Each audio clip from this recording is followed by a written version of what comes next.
আসসালামু আলাইকুম ওয়া রাহমাতুল্লাহি ওয়া বারাকাতুহু। আলহামদুলিল্লাহি রাব্বিল আলামিন ওয়াস সালাতু ওয়াস সালামু আলা আবদিল্লাহি ওয়া রাসূলিহি নবিয়িনা মুহাম্মদ ওয়া আলা আলিহি ওয়া সাহবিহি ওয়া মান তাবি'আহুম বিইহসানিন ইলা ইয়াউমিদ্দিন, আম্মা বা'দ।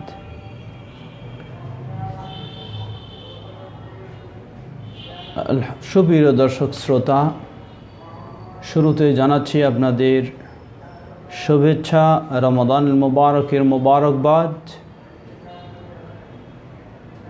বাংলাদেশ জামিয়াত আহলে হাদিসের পেজের লাইভ প্রোগ্রামে আপনাদের সকলের অংশগ্রহণের জন্য জানাচ্ছি বিশেষ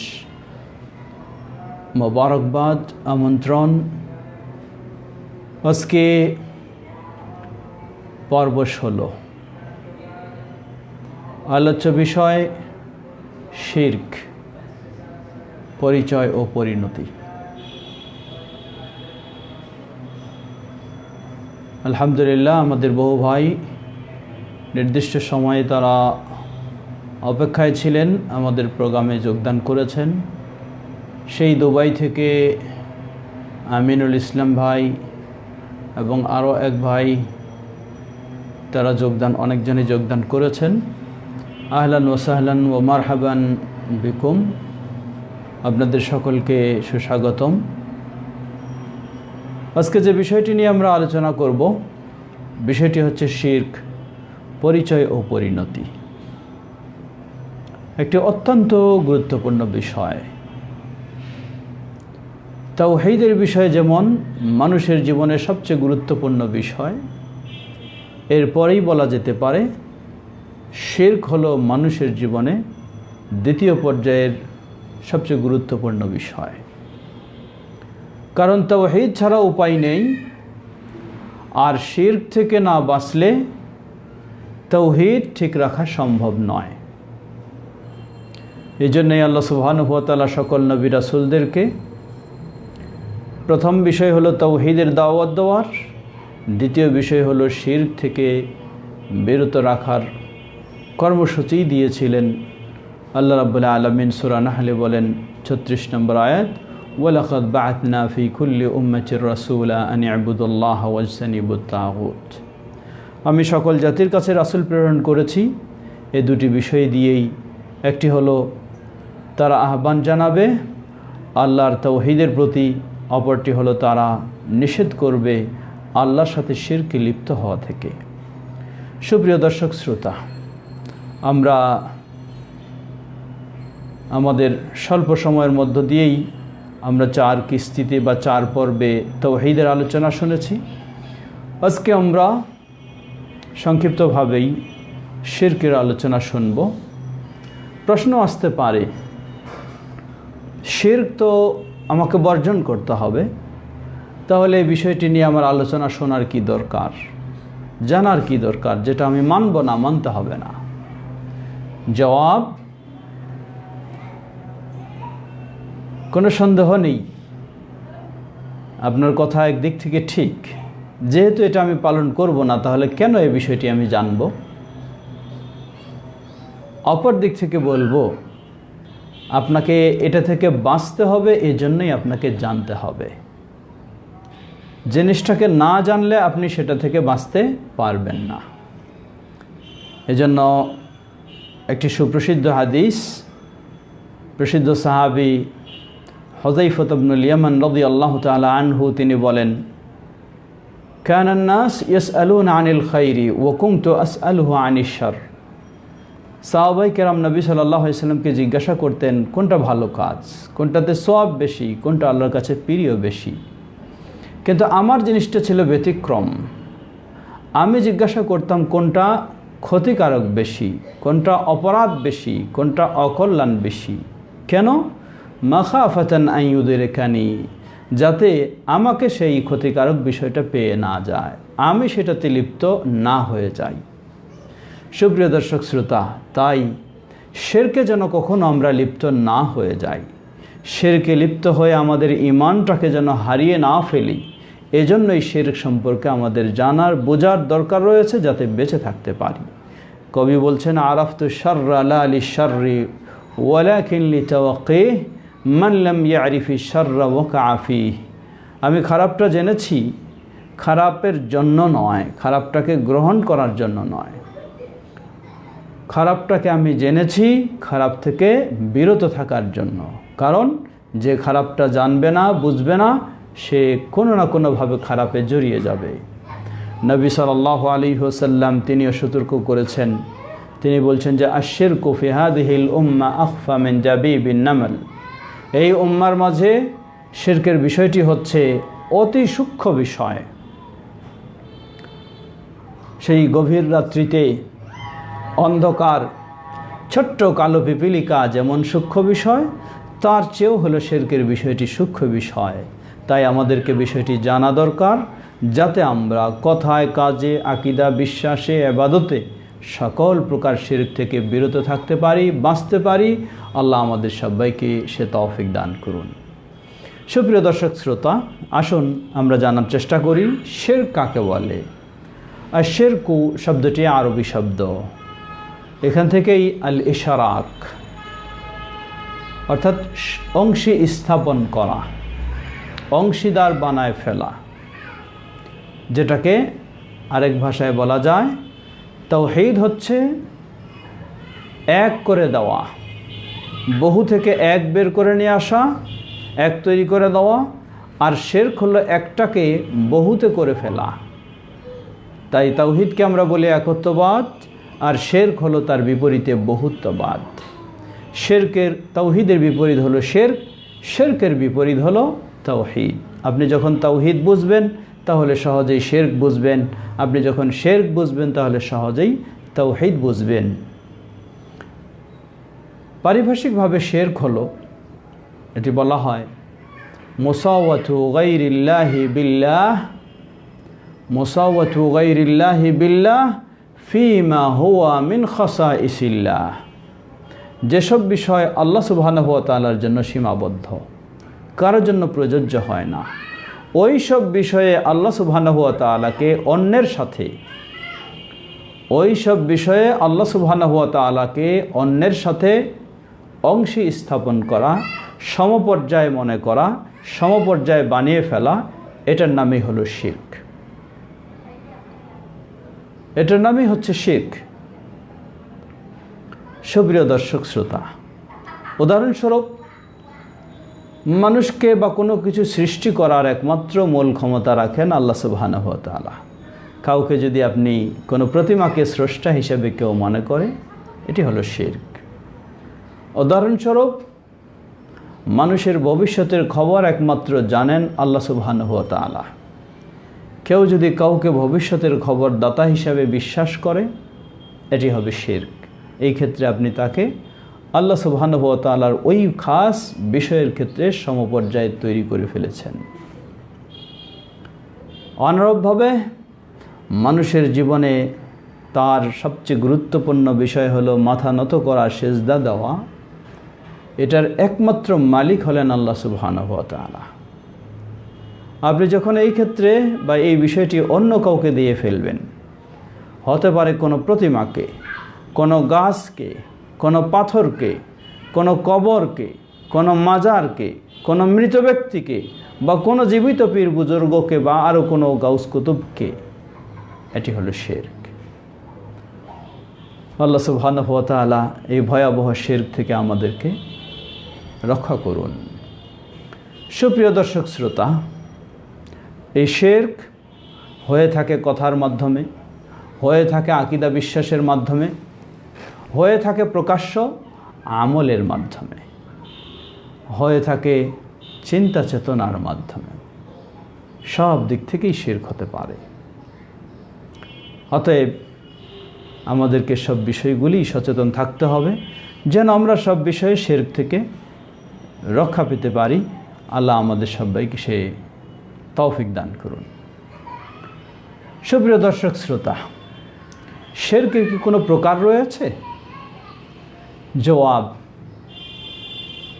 বিশেষজ্ঞ গবেষকগণ শিরকের প্রকার বর্ণনা করতে গিয়ে তারা বলেছেন, কেউ বলেন যে প্রকার রয়েছে, তাওহীদের যেমন 3 প্রকার, তারই বিপরীতে প্রতিটি প্রকারে যে শিরক হয়ে থাকে সেটি সেই প্রকার শিরক। অর্থাৎ আল্লাহ সুবহানাহু ওয়া তাআলার রুবুবিয়্যাতে শিরক, আল্লাহ সুবহানাহু ওয়া তাআলার উলুহিয়্যাতে শিরক, আল্লাহ সুবহানাহু ওয়া তাআলার সুন্দর নাম ও গুণাবলীতে শিরক। আবার কেউ এটিকে 2 ভাগে বিভক্ত করেছেন। কেউ বলে থাকেন শিরক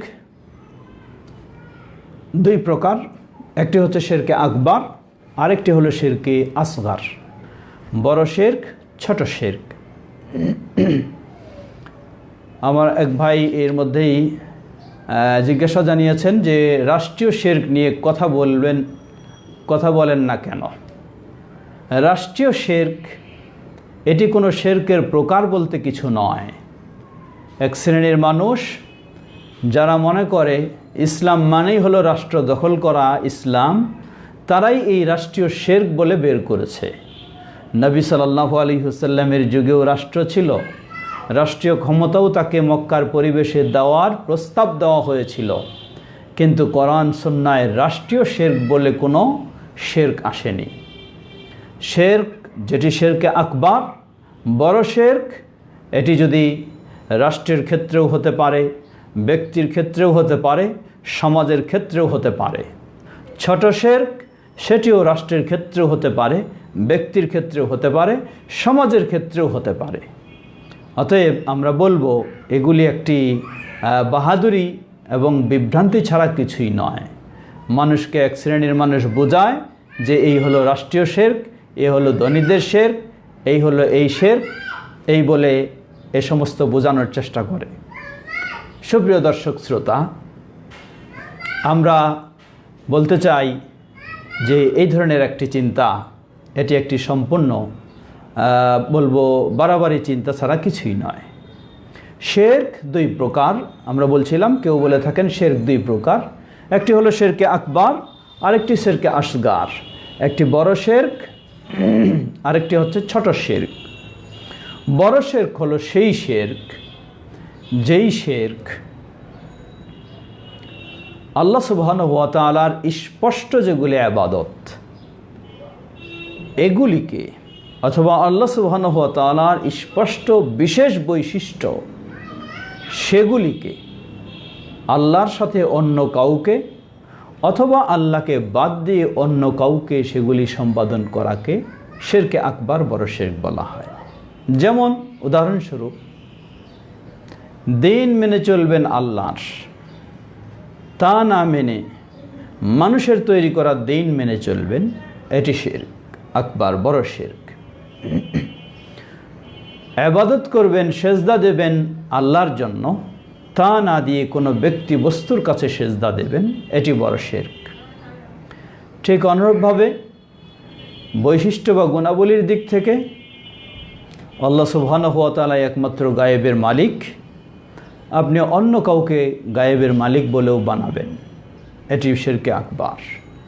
আল্লাহ সুবহানাহু ওয়া তাআলা একমাত্র বিধান দেওয়ার মালিক, আপনি অন্য কাউকে বিধানদাতা হিসাবে গ্রহণ করবেন, এটি শিরকে আকবার। শিরকে আসগার, ছোট শিরক। ছোট শিরক হচ্ছে যে সমস্ত কাজ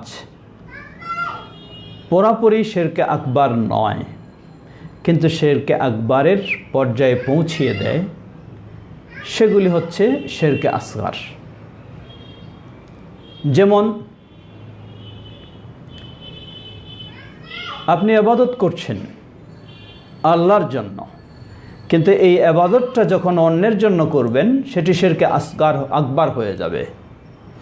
আর এই শিরকে ইবাদত আপনি আল্লাহর জন্যই করছেন, অন্যের জন্য করছেন না, কিন্তু অন্যকে দেখাতে চান, শোনাতে চান, তার প্রশংসা কামনা করেন, এটি হলো শিরকে আসগার।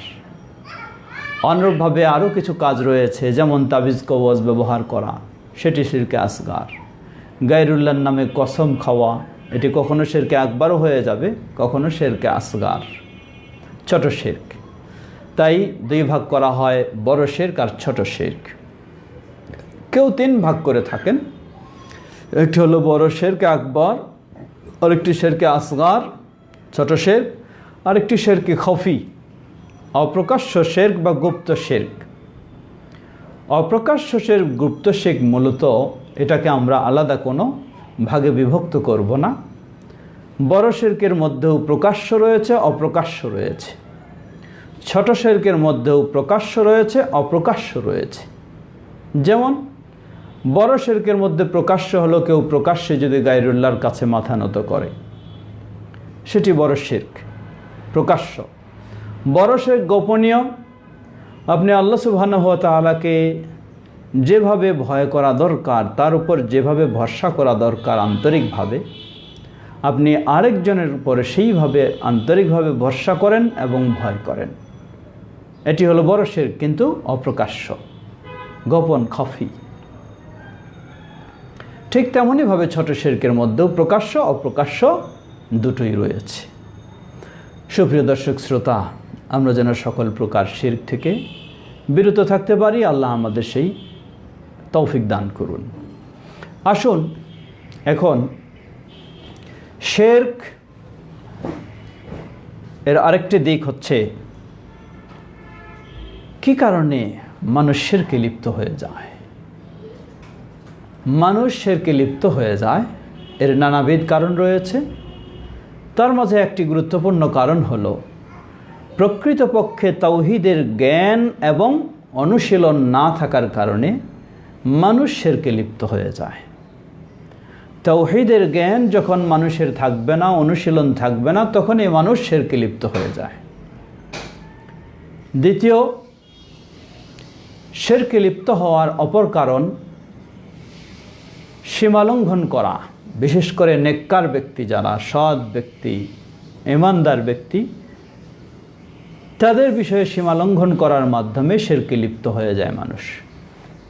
আমরা যদি ইতিহাস খুলে দেখি, তাহলে আল্লাহ সুবহানাহু ওয়া তাআলা সূরা নূহে আলোকপাত করেছেন।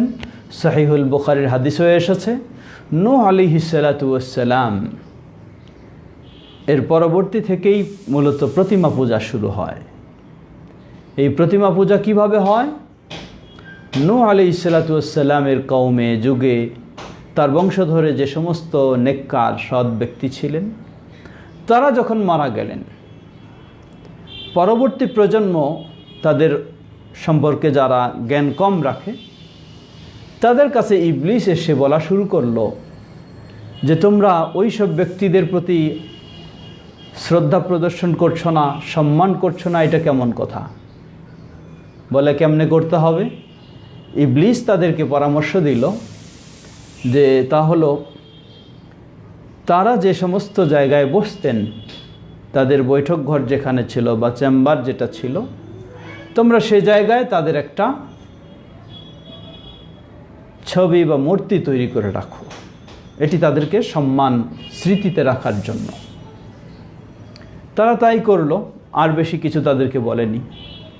এই প্রজন্ম যখন শেষ হয়ে গেল, পরবর্তী প্রজন্ম আসলো, যারাও এই প্রতিমা তৈরি করে রাখার, প্রতিকৃতি তৈরি করে রাখার সম্পর্কে তেমন জ্ঞান রাখে না। তাদেরকে আসে ইবলিস বলা শুরু করলো, কি ব্যাপার, তোমরা এতই গাফেল হয়ে আছো? মানে এরা তো হলো ওই সব ব্যক্তি যারা আল্লাহর খুব প্রিয় ব্যক্তি।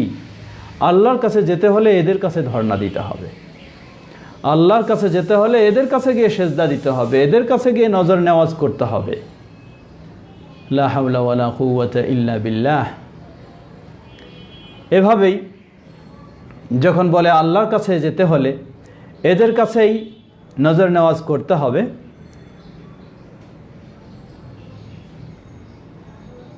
ইবলিস এই পরামর্শ দিয়ে এই প্রজন্মকে তখন কি করলো?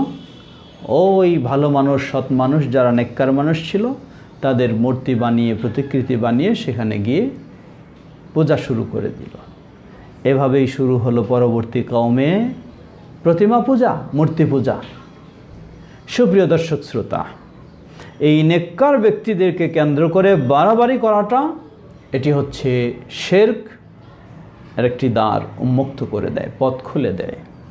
আজও আমাদের সমাজে দেখবেন, উদাহরণস্বরূপ ধরে নেন সিলেটের সেই শাহজালাল মাজার। শাহজালাল তিনি কে ছিলেন? যদি ইতিহাস দেখা যায়, যেগুলি পাওয়া যায়, তিনি সেই মুশরিকদের সাথে সরাসরি সশস্ত্র যুদ্ধ করেছেন মুসলিমদের পক্ষে, অর্থাৎ মুশরিকদের শিরকের বিরুদ্ধে তাওহীদের পক্ষে তিনি লড়াই করেছেন। সেই ব্যক্তি ছিলেন তিনি। আর আজকে সেই শাহজালালকে কেন্দ্র করে বাড়াবাড়ি করতে গিয়ে সেটাই শিরকের কেন্দ্র হিসাবে তৈরি করা হয়েছে। এভাবেই শিরক তৈরি হয়। সুপ্রিয় দর্শক শ্রোতা, তাই বলবো, আমরা কখনো সৎ ব্যক্তিদের, নেককার ব্যক্তিদেরকে আমরা শ্রদ্ধা যথাযথ করব, কিন্তু তাদেরকে নিয়ে কখনো বাড়াবাড়ি সীমা লঙ্ঘনে যাব না, যেটা আমাদেরকে শিরকে লিপ্ত করে ফেলবে। এজন্যই নবী সাল্লাল্লাহু আলাইহি ওয়াসাল্লাম স্বয়ং তিনি কঠিনভাবে প্রতিবাদ করেছেন। তিনি বলেন, লা তাতরুনি কামা আতারাতিন নাসারা ঈসা ইবনে মারইয়ামা ইন্নামা আনা আবদুন ফাকুলু আবদুল্লাহি ওয়া রাসূলুহু আও কামা ক্বালা নবী সাল্লাল্লাহু আলাইহি ওয়াসাল্লাম। তোমরা আমাকে নিয়ে বাড়াবাড়ি করো না, যেমনইভাবে খ্রিস্টানেরা ঈসা ইবনে মারইয়াম আলাইহিস সালামকে নিয়ে বাড়াবাড়ি করেছে। আমি একজন আল্লাহর বান্দা মাত্র, অতএব তোমরা বলো আবদুল্লাহ ওয়া রাসূলুহু, এটাই তোমরা বলবে। সুপ্রিয় দর্শক শ্রোতা, আমরা বলতে চাই, আজকে দেখুন খ্রিস্টানেরা বাড়াবাড়ি করেছে ঈসা আলাইহিস সালামকে। কেউ তিনজনের সমষ্টি আল্লাহ বানিয়ে ফেলেছে, কেউ আল্লাহর পুত্র বানিয়েছে, কেউ সরাসরি আল্লাহই বানিয়ে ফেলেছে। নাউযুবিল্লাহ। আজকে মুসলিমদের মাঝেও অনেকে রয়েছেন যারা এক্ষেত্রে বাড়াবাড়ি পর্যায়ে গিয়ে নবী সাল্লাল্লাহু আলাইহি ওয়াসাল্লামকে সেই সীমালঙ্ঘনের মধ্যে তারাও নিয়ে গেছে। যেমন বলতে পারি আমরা, নবী সাল্লাল্লাহু আলাইহি ওয়াসাল্লাম সেই সীমালঙ্ঘনের মধ্যে নিয়ে গেছে। নবী সাল্লাল্লাহু আলাইহি ওয়াসাল্লামকে কেন্দ্র করে বাড়াবাড়িতে সীমালঙ্ঘনে সেভাবেই তারাও পৌঁছে গেছে। নবী সাল্লাল্লাহু আলাইহি ওয়াসাল্লাম তিনি নাকি আল্লাহর মতো গায়েব জানেন। নবী সাল্লাল্লাহু আলাইহি ওয়াসাল্লাম তিনি নাকি সর্বত্র হাজির হন। এ ধরনের নবী সাল্লাল্লাহু আলাইহি ওয়াসাল্লামকে কেন্দ্র করে সীমালঙ্ঘন করে এক পর্যায়ে খ্রিস্টানদের মতো চলে গেছে। তাই আজকে যারা ঈদে মিলাদুন্নবী পালন করে, সেখানে বাড়াবাড়ি সীমালঙ্ঘন করে, তারা কোথা থেকে পেল এটা? খ্রিস্টানদের অনুসরণ করে। সুপ্রিয় দর্শক শ্রোতা, এমনইভাবে পীর, বুজুর্গ, গাউস, কুতুব তাদের বিষয়কে কেন্দ্র করে বাড়াবাড়ি করে মানুষ শিরকে লিপ্ত হয়। আজকে দেখুন আমাদের দেশে বহু পীর রয়েছেন, যেই পীরদের কাছে মানুষ গিয়ে সেজদায় পড়ে যাচ্ছে। লা হাওলা ওয়ালা কুওয়াতা ইল্লা বিল্লাহ। নাউযুবিল্লাহ। প্রকাশ্য শিরক। এবং পীরের দরবারে গিয়ে গরু কুরবানি করে পীরের সন্তুষ্টির জন্য, নৈকট্য অর্জনের জন্য, এটাও প্রকাশ্য শিরক। অসংখ্য শিরক। আসুন আমরা জানলাম নেককার ব্যক্তিদেরকে বাড়াবাড়ি করে, তাদেরকে কেন্দ্র করে সীমা লঙ্ঘন করে মানুষ শিরকে লিপ্ত হয়। অতএব এক্ষেত্রে আমরা অবশ্যই সচেতন, সতর্ক হব। তৃতীয় বিষয়, এমনইভাবে শিরকে লিপ্ত হওয়ার কারণ হচ্ছে অমুসলিমদের অনুসরণ করা। অমুসলিমদের অনুসরণ করে যখন মুসলিমেরাও কিছু করতে চায়, তখন তারা শিরকে লিপ্ত হয়ে যায়। উদাহরণস্বরূপ, এটি শুধু আজকে নয়, স্বয়ং নবী সাল্লাল্লাহু আলাইহি ওয়াসাল্লামের যুগে সাহাবীদের মাঝেও অজানার কারণে এইসব বিষয় ঘটেছিল। নবী সাল্লাল্লাহু আলাইহি ওয়াসাল্লাম কোনো এক যুদ্ধ থেকে ফিরছেন, ফেরার সাহাবায়ে কেরামগণ দেখলেন যে এক কওম, তারা তাদের তরবারিগুলি গাছে ঝুলিয়ে রাখে এবং সেই গাছের চতুর্দিকে তাওয়াফ করে, এটাই তাদের ইবাদত। সাহাবীদের কেউ প্রস্তাব দিলেন, ইয়া রাসূলুল্লাহ, ইজআল লানা, কওমকে নিয়ে ফেরাউনের আক্রমণ থেকে মুক্ত হয়ে সমুদ্র পার হয়ে ওই পারে চলে গেলেন। গেলে কওম যখন দেখছে যে কিছু মানুষ তারা প্রতিমা পূজা করছে, মুসা আলাইহিস সালাম এর কাছে তারা আবেদন করেছিল, ইজআল লানা আলিহা ইলাহান কামা লাহুম আলিহা, তাদের যেমন প্রতিমা রয়েছে আমাদেরও এরকম প্রতিমা বানায় দিন। লা হাওলা ওয়ালা কুওয়াতা ইল্লা বিল্লাহ। সুতরাং অমুসলিমদের শিরকে লিপ্ত হয়ে থাকে। আসুন আমরা যেন আল্লাহ সুবহানাহু ওয়া তাআলাকে ভয় করেই সেসব শিরকে লিপ্ত হওয়ার কারণ থেকে মুক্ত থাকতে পারি, যার মাধ্যমে আমরা শিরক থেকেও বাঁচতে পারবো ইনশাআল্লাহ। আল্লাহ রাব্বুল আলামিন আমাদের সবাইকে সে বিষয়টি ভালোভাবে উপলব্ধি করে বেঁচে চলার তৌফিক দান করুন। সুপ্রিয় দর্শক শ্রোতা, শিরক অত্যন্ত ভয়াবহ বিষয়। শিরকের পরিণতি খুবই ভয়ঙ্কর পরিণতি। আল্লাহ রাসূল সাল্লাল্লাহু আলাইহি ওয়াসাল্লাম এ মর্মে কতই না নির্দেশনা দিয়েছেন। আল্লাহ রাব্বুল আলামিন কোরআনুল কারীমে অসংখ্য বর্ণনা দিয়েছেন। শিরকের কারণে মানুষ ইসলাম থেকে চূড়ান্তভাবে দূরে সরে যায়, বের হয়ে যায়। আল্লাহ রাব্বুল আলামিন বলেন, ওয়া মান ইউশরিক বিল্লাহি ফাকাদ দাল্লা দালালাম মুবিন বাঈদা। সূরা নিসা 116 নম্বর আয়াতে আল্লাহ বলছেন, ওয়া মান ইউশরিক বিল্লাহ ফাকাদ দাল্লা দালালাম বাঈদা, যে আল্লাহর সাথে শিরকে লিপ্ত হবে পথভ্রষ্টতার চূড়ান্ত পর্যায়ে সে পৌঁছে যায়, ইসলামে সে থাকতে পারে না। আল্লাহু আকবার। শিরকে লিপ্ত হওয়ার মাধ্যমে শিরকের অপরাধ আল্লাহর কাছে কখনো ক্ষমা পাওয়া যায় না, যদি তৌবা করে মৃত্যুবরণ না হয়। কোনো ব্যক্তি শিরকে আকবারে লিপ্ত হলে তৌবা ছাড়া মৃত্যুবরণ করলে আল্লাহর কাছে সে ক্ষমার আশা করতে পারে না। কারণ আল্লাহ রাব্বুল আলামিন বলেন, ইন্নাল্লাহা লা ইয়াগফিরু আন ইউশরাকা বিহি ওয়া ইয়াগফিরু মা দুনা যালিকা লিমান ইয়াশা। যারা আল্লাহর সাথে শিরকে লিপ্ত হয় আল্লাহ তাদের শিরকের অপরাধকে ক্ষমা করেন না, আর এর নিচে যেগুলি রয়েছে সেগুলিকে ক্ষমা করেন। শিরক এমন একটি ভয়াবহ অপরাধ, যে অপরাধে লিপ্ত হওয়ার কারণে আপনার দীর্ঘ জীবনের সব ইবাদতগুলি মুহূর্তের মাঝে হারিয়ে ফেলবেন, নিশ্চিহ্ন হয়ে যাবে। আল্লাহ সুবহানাহু ওয়া তাআলা সূরা জুমারের 65 নম্বর আয়াতে সকল নবী রাসূলদেরকে, এমনকি সর্বশেষ নবী মুহাম্মদ সাল্লাল্লাহু আলাইহি সাল্লামকেও সতর্ক করে বললেন, ওয়ালাকাদ উহিয়া ইলাইকা ওয়া ইলাল্লাযিনা মিন ক্বাবলিক লাইন আশরাকতা লায়াহবাতান্না আমালুক ওয়া লাতাকুনান্না মিনাল খাসিরিন। হে নবী, তোমার কাছে শুধু নয়, তোমার পূর্ববর্তী যারা সকলের কাছে এই ওহী করা হয়েছে। লাইন আশরাকতা, যদি তুমি শিরকে লিপ্ত হও, লায়াহবাতান্না আমালুক, তোমার ভালো সব কাজগুলি বাতিল হয়ে যাবে। ওয়া লাতাকুনান্না মিনাল খাসিরিন, এবং তুমি ক্ষতিগ্রস্তদের অন্তর্ভুক্ত হবে।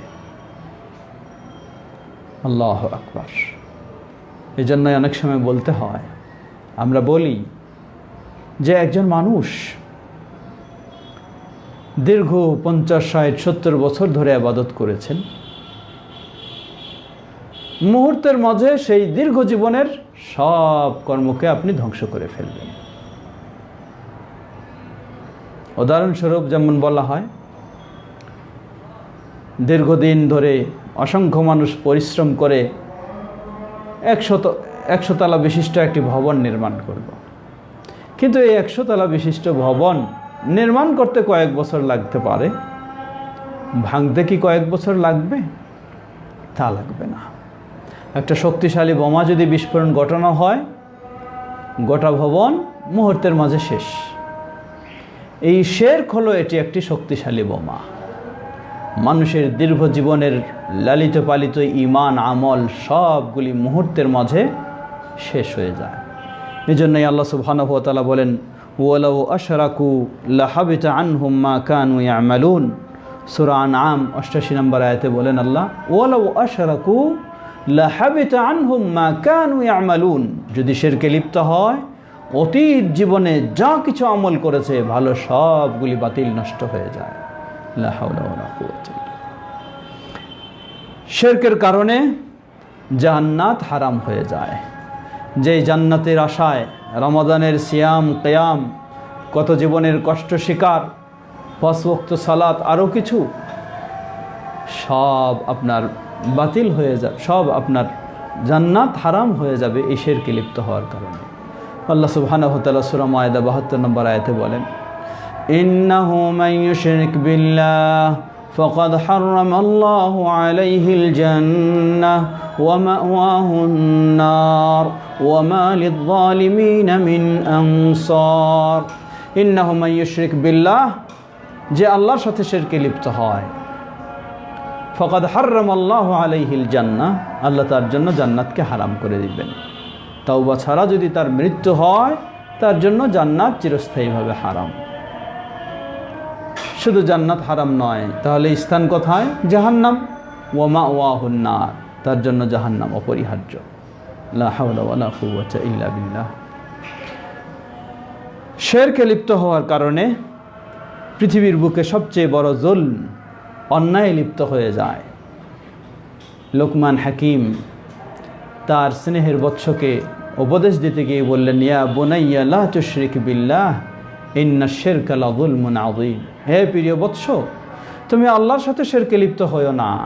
জেনে রাখো, ইন্নাশ শিরকা লাযুলমুন আযীম, পৃথিবীর বুকে মহা অপরাধ, মহা অন্যায়, অবিচার হলো শিরক। সুপ্রিয় দর্শক শ্রোতা, এখানে একটি গুরুত্বপূর্ণ দিক হলো, প্রতিটি বাবা মার দায়িত্ব, কর্তব্য স্নেহের সন্তানদেরকে এই ছোট বয়সে এই শিক্ষা দীক্ষা দেওয়া, যাতে তারা তাদের ভিতরে তাওহীদি আকীদা ধারণ করে, শিরক থেকে তারা বিরত থাকতে পারে। এটি প্রতিটি মুসলিম বাবা মার একান্ত দায়িত্ব।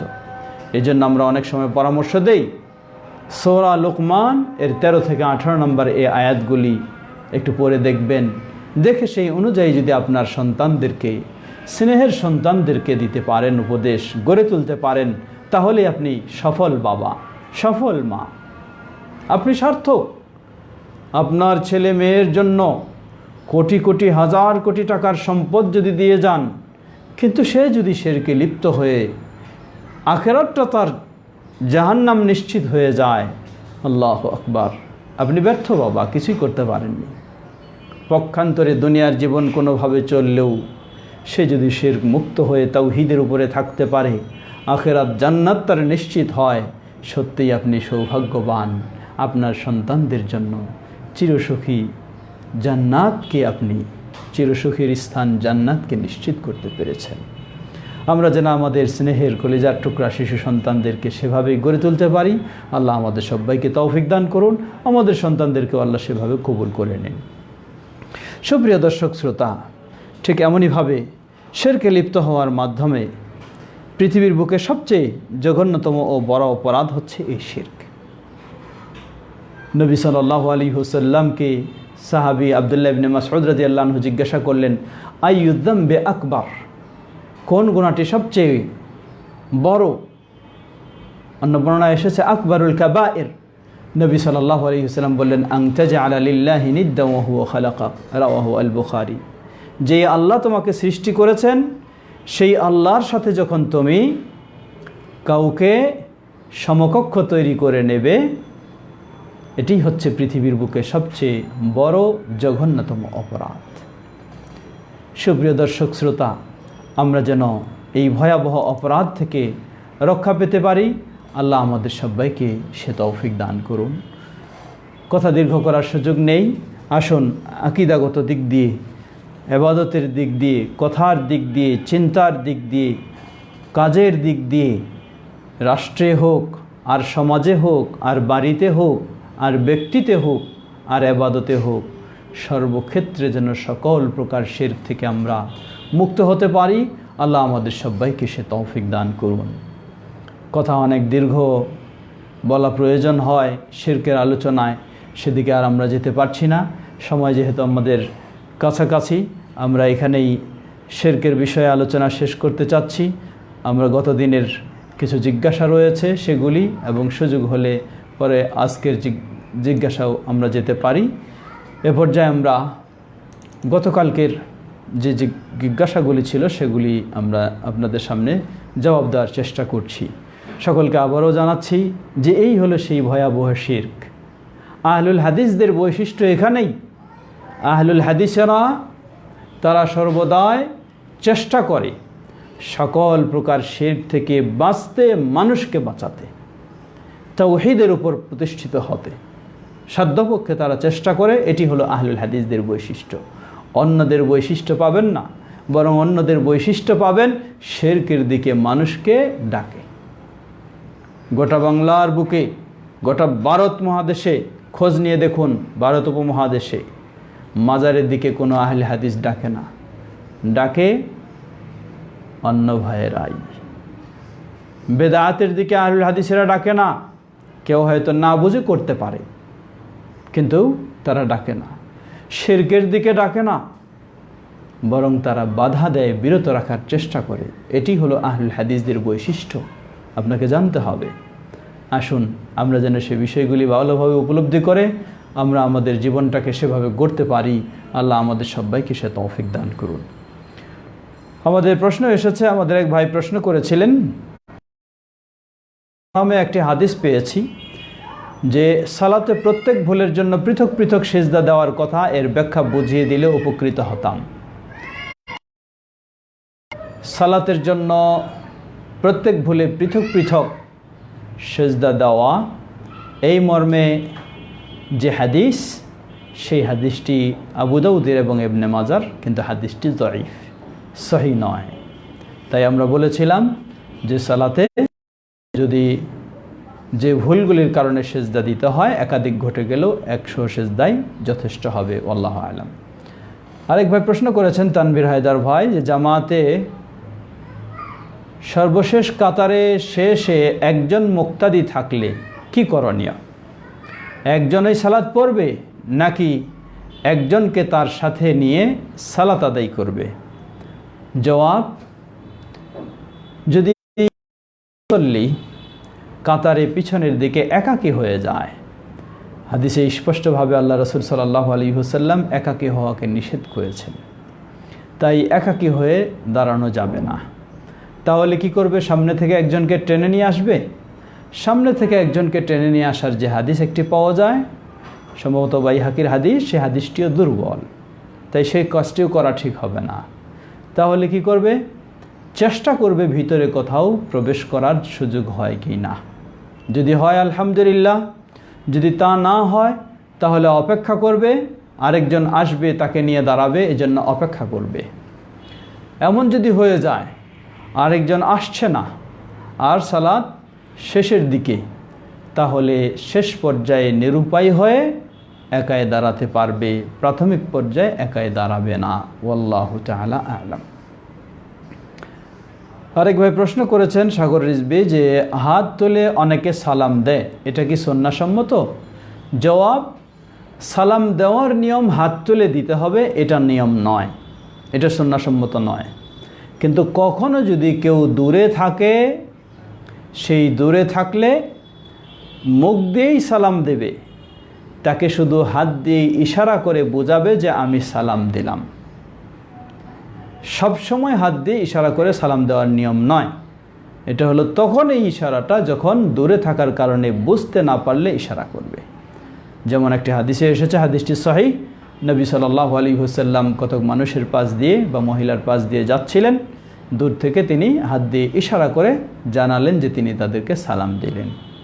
তাই শুধু জানানোর জন্য হলো ইশারা দেওয়া, ইশারাটা সালাম নয়, হাত তোলাটা সালাম নয়।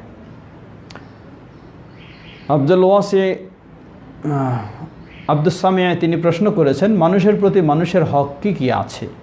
মানুষের প্রতি মানুষের হক অনেকগুলি রয়েছে। এক হাদিসে আল্লাহ রাসূল সাল্লাল্লাহু আলাইহি ওয়াসাল্লাম বলেন যে হকুল মুসলিমে আলাল মুসলিমে খামসুন, একজন মুসলিম আরেকজন মুসলিমের প্রতি 5টি অধিকার। দেখা হলে সালাম দেওয়া, তারপরে অসুস্থ হলে খোঁজ খবর নেওয়া, হাঁচি দিলে হাঁচির জবাব দেওয়া, মৃত্যুবরণ করলে তার জানাজায় অংশগ্রহণ করা, দাফনে অংশগ্রহণ করা, এই জাতীয় একজন মুসলিম আরেকজন মুসলিমের প্রতি অনেকগুলি অধিকার রয়েছে।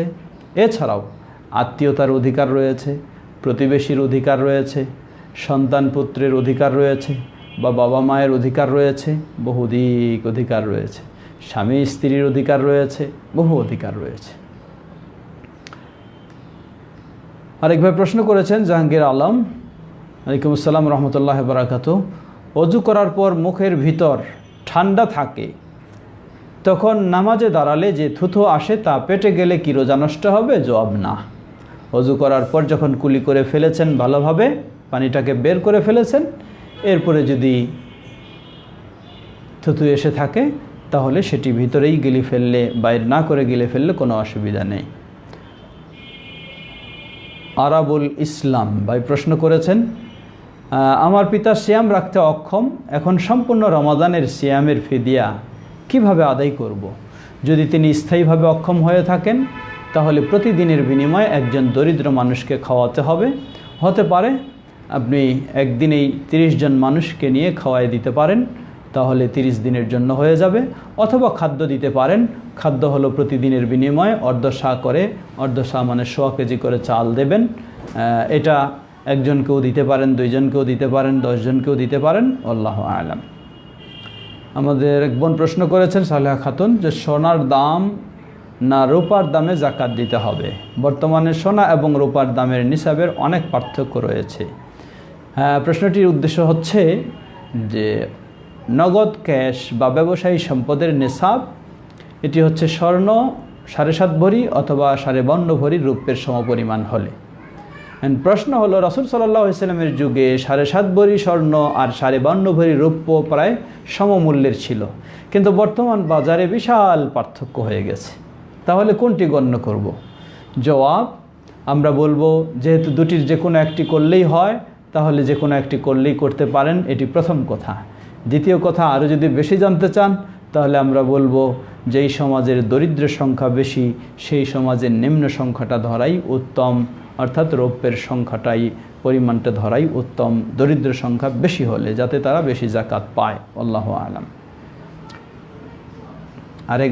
আরেক বোন প্রশ্ন করেছেন, তিনি বলেছেন যে বেতের নামাজ দাঁড়ানো অবস্থায় ফজরের আজান দিলে আজানের উত্তর দিব না নামাজ শেষ করব? জবাব, আপনি সালাত শেষ করবেন, যেহেতু ফজরের পরে আর বেতের চলবে না, তাই দ্রুত বেতের শেষ করে ফেলবেন, তারপরে আপনি আজানের জবাব দিতে পারেন, অসুবিধা নেই। আরেক ভাই প্রশ্ন করেছেন সাইমন রহমান রিফাত, জোহরের সুন্নত কি 2 রাকাত করে ভেঙে পড়তে হয়, নাকি একত্রে 4 রাকাত এবং ফজরের পরে 2 রাকাত, আর জুমায় ক্ষেত্রে কিভাবে পড়ব? জবাব, জোহরের পূর্বে যে 4 রাকাত রয়েছে সেই 4 রাকাত আপনি 2 পদ্ধতিতেই পড়তে পারেন। এক টানাও 4 রাকাত পড়তে পারেন মধ্যে তাশাহুদ দিয়ে, অর্থাৎ 1 সালামেও পড়তে পারেন, আবার ভেঙে ভেঙে 2 সালামেও পড়তে পারেন, দুটোই বৈধ রয়েছে, আল্লাহু আ'লাম। আর ফজরের পরে 2 রাকাত, ফরজের পরে নাকি একত্রে 4 রাকাত? আচ্ছা, এবং ফরজের পরে 2 রাকাত, ফরজের পরে তো 2 রাকাত আপনার ইচ্ছা মতোই পড়বেন। আর জুমার ক্ষেত্রে কিভাবে পড়ব? জুমার ক্ষেত্রে জুমার আগে কোনো নির্দিষ্ট সুন্নত নেই, দুখুলুল মসজিদ 2 রাকাত পরে আপনি বসবেন, এরপর সময় থাকলে খুতবা শুরু না হলে আরও 2 করে ইচ্ছা করে নফল পড়তে পারেন, অথবা কোরআন তেলাওয়াত তাসবিহ তাহলিলে ব্যস্ত থাকতে পারেন। আর পরে মসজিদে আদায় করলে আল্লাহ রাসূল সাল্লাল্লাহু আলাইহি ওয়াসাল্লাম বলেন, মান কানা মিনকুম মুসাল্লিয়ান ফালইউসাল্লি 4, তোমাদের যে সালাত পড়বে সে যেন 4 রাকাত পরে, মসজিদে পড়লে 4 রাকাত, বাসায় গিয়ে পড়লে 2 রাকাত। সেই 4 রাকাতও আপনি 2 পদ্ধতিতেই পড়তে পারেন, আল্লাহু তাআলা আ'লাম। ঘরে বসে মহিলাদের এতেকাফ হবে কি না? জবাব, ঘরে বসে মহিলাদের এতেকাফ হবে না। আমরা গতদিন এতেকাফ বিষয়ে বিস্তারিত আলোচনা করেছি, আপনি গত দিনের প্রোগ্রামটা দেখলেই আপনার কাছে স্পষ্ট হবে। কারণ এতেকাফের জায়গা হলো মসজিদ। নবী সাল্লাল্লাহু আলাইহি ওয়াসাল্লামের যুগে নবী সাল্লাল্লাহু আলাইহি ওয়াসাল্লামের স্ত্রীদের ঘর মসজিদের সাথেই লাগানো ছিল, শুধু মাঝে একটা পার্টিশন ছিল, এরপরেও তারা মসজিদেই এতেকাফ করেছিলেন, অতএব সেটাই হলো নিয়ম। প্রশ্ন করেছেন ডিপিএস অ্যাকাউন্টের মূল জমা টাকা থেকে জাকাত দিতে হবে নাকি অ্যাকাউন্টের মোট টাকা থেকে জাকাত দিতে হবে? জবাব, আপনার আপাতত আপনার জমানো মূল টাকাটার জাকাত দেবেন, যখন আপনার হস্তগত হবে তখন সম্পূর্ণ টাকার জাকাত দেবেন। আরেক ভাই প্রশ্ন করেছেন, আজানের উত্তর যদি প্রথম থেকে না দিতে পারি তাহলে কি মাঝখান থেকে দেওয়া যাবে? অসুবিধা নেই। আরেকবার প্রশ্ন করেছেন কোন কোন ক্ষেত্রে সহসিজদা দিতে হবে, বিস্তারিত আলোচনা। সহসিজদা হলো সেই সব বিষয়ের ক্ষেত্রে যেগুলি ওয়াজিব পর্যায়ের বা সুন্নাতে মুআক্কাদা পর্যায়ে ছুটে গেলে সেগুলির ক্ষেত্রে আপনি সহসিজদা দিবেন। আমাদের ভাই খালেদ সাইফুল্লাহ মেহেরপুর থেকে তিনি জানিয়েছেন, দেখছেন, জাযাহুল্লাহ খায়ের। আরেক ভাই প্রশ্ন করেছেন মহিলারা কি পায়ে মেহেদি ব্যবহার করতে পারবে? জবাব, পারবে। আরেকজন প্রশ্ন করেছেন যে এই অবস্থায় কিভাবে এতেকাফ করব। এই অবস্থায় এতেকাফ সেটাও নিয়ে আমরা গতকালকে বিস্তারিত আলোচনা করেছি, আপনি সেই আলোচনা শুনবেন। আমাদের ইলিয়াস ব্যাপারী প্রশ্ন করেছেন যে সুন্নাতে মুআক্কাদা কি না করলে গোনা হবে নাকি? জবাব, সুন্নাতে মুআক্কাদা যে সুন্নতগুলির বেশি তাগিদ গুরুত্ব এসেছে, কেউ যদি এগুলি কোনো অপারগতার কারণে ছুটে যায় তাহলে গুনাহগার হবে না, আর যদি অবহেলাবশত ছেড়ে দেয়, তাহলে অবজ্ঞা করে ছেড়ে দেয়, তাহলে গুনাহগার হবে।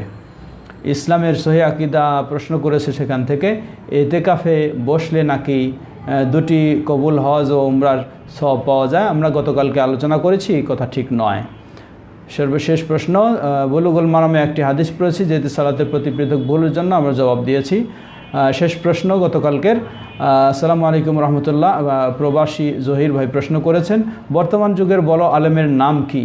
আমাকে এক লোক বলেছেন বর্তমান যুগে সবচেয়ে বড় জ্ঞানী লোক হচ্ছে ডক্টর জাকির নায়েক, ওনার উপর কেউ নেই, এই জন্য আমি ওনাকে কিছু বলি নাই। আমি বলেছি শাইখকে প্রশ্ন করব, আচ্ছা সৌদি আরবে বড় বড় আলেম। জবাব, ডক্টর জাকির নায়েক আমরা সকলেই জানি বিশ্বব্যাপী যে আল্লাহ সুবহানাহু ওয়া তাআলা তাকে ব্যতিক্রম ধর্মী মেধা যোগ্যতা দিয়েছেন।